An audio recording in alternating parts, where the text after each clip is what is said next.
Officer Jake Harlan had been patrolling the outskirts of Riverside County for 8 years, long enough to know every cracked sidewalk, every abandoned lot, and every shadow that hid the forgotten.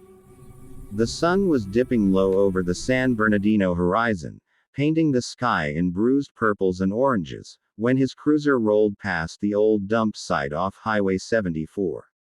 It was a place where the city's refuse piled high: black garbage bags, rusted appliances, shattered dreams. Most folks avoided it. Jake only came here when dispatch sent him, or when his gut told him something was wrong. Tonight, his gut was screaming. He slowed the cruiser, the headlights cutting through the dust and tumbleweeds.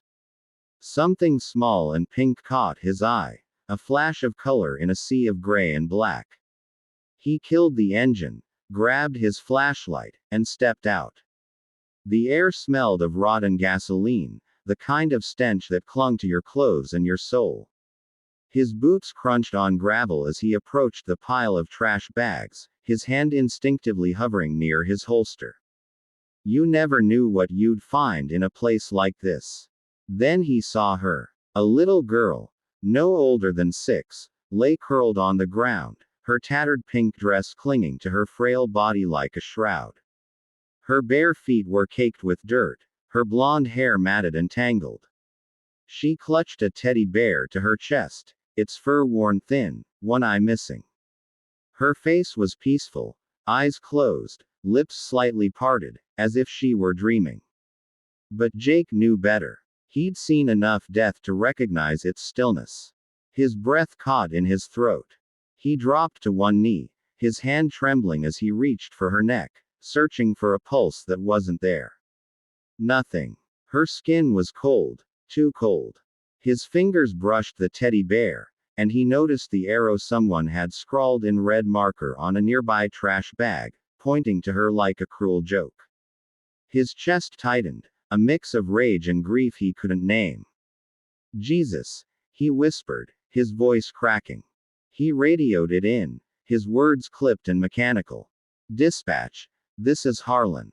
Got a possible 10 to 54 at the dump site off 74. Juvenile. Send coroner and backup. Now. As he waited, he stayed with her. He didn't know why. Protocol said to secure the scene, keep distance, wait for the experts. But he couldn't leave her alone. Not here, not like this. He sat back on his heels, his hand resting gently on her shoulder, as if he could still protect her. The teddy bear stared up at him with its one good eye, and Jake felt something break inside.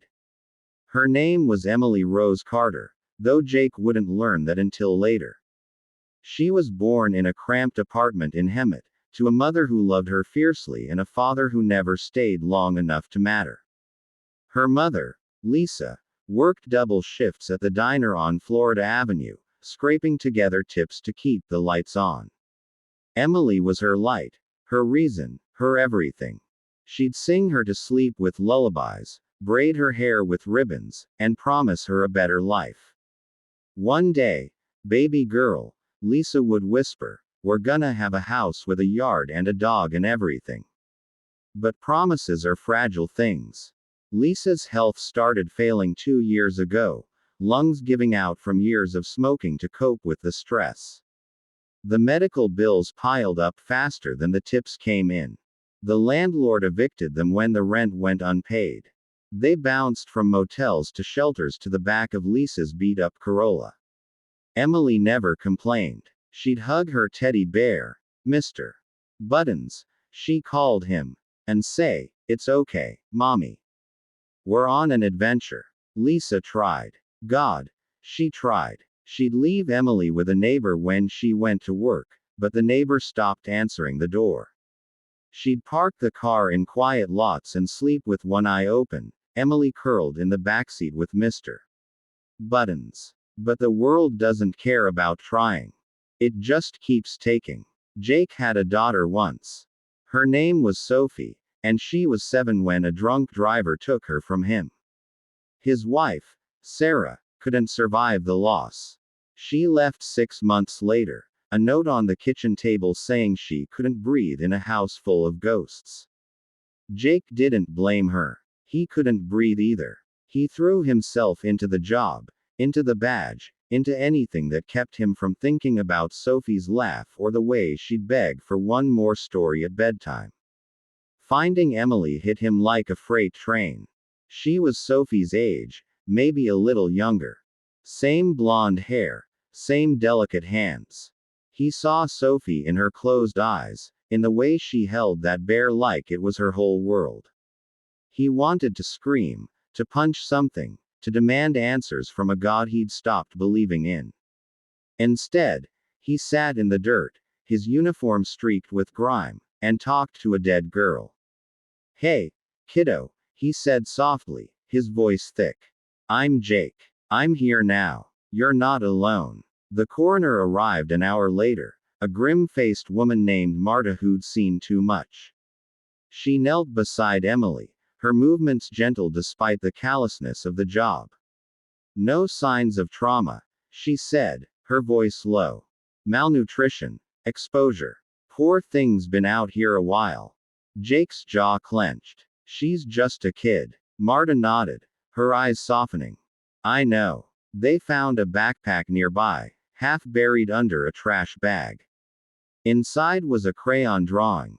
A stick figure family holding hands under a yellow sun, with Mommy, Emily, and Mr. Buttons scrawled in shaky letters. There was also a crumpled note in an adult's handwriting. "I'm sorry, baby. I can't do this anymore.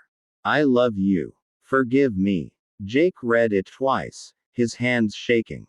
He didn't need to be a detective to piece it together. A mother, desperate, broken, leaving her child with a prayer and a teddy bear.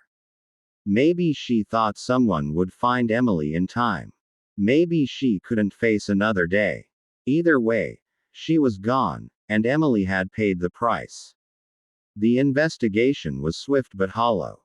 Lisa Carter's body was found 3 days later in a motel off State Street, an empty bottle of pills beside her.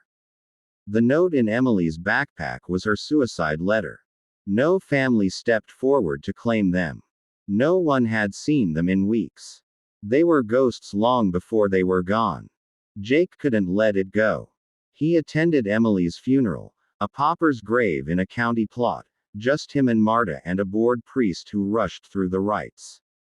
He brought Mr. Buttons, cleaned and stitched by a coworker's wife, and placed him in the tiny coffin.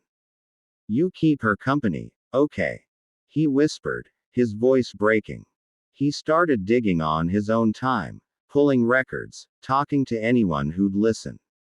He found the neighbor who'd turned Lisa away, the landlord who'd tossed their belongings to the curb, the diner manager who'd cut Lisa's hours. None of them were villains. Not really.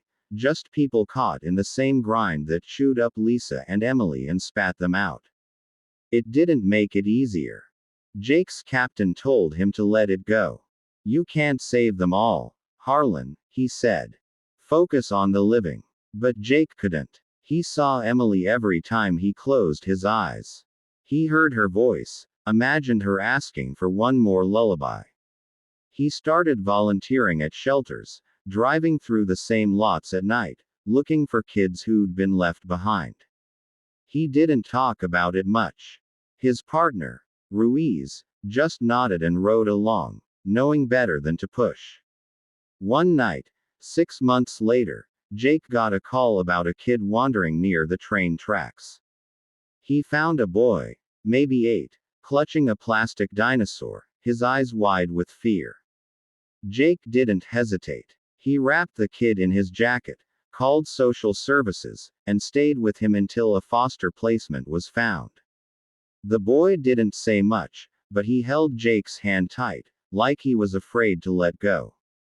Jake started a fund with his own money, calling it the Emily Rose Foundation. It was small at first. Just a few cops and nurses pooling cash to help kids in motels and cars. He didn't talk about Emily, not directly, but everyone knew. They saw it in the way he checked alleys, The way he carried extra granola bars in his cruiser. The way he never let a call about a kid go unanswered. Years passed. The dump site off Highway 74 was cleaned up, turned into a parking lot for a new warehouse. Jake never went back.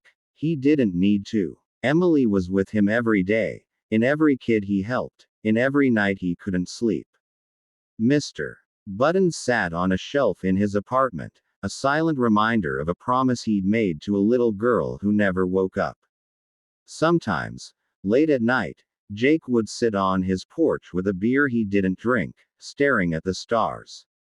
He'd think about Sophie, about Emily, about all the kids who slipped through the cracks. He'd whisper the same words, over and over, like a prayer. I'm sorry, kiddo. I'm trying. And somewhere, in the quiet, he hoped they heard him.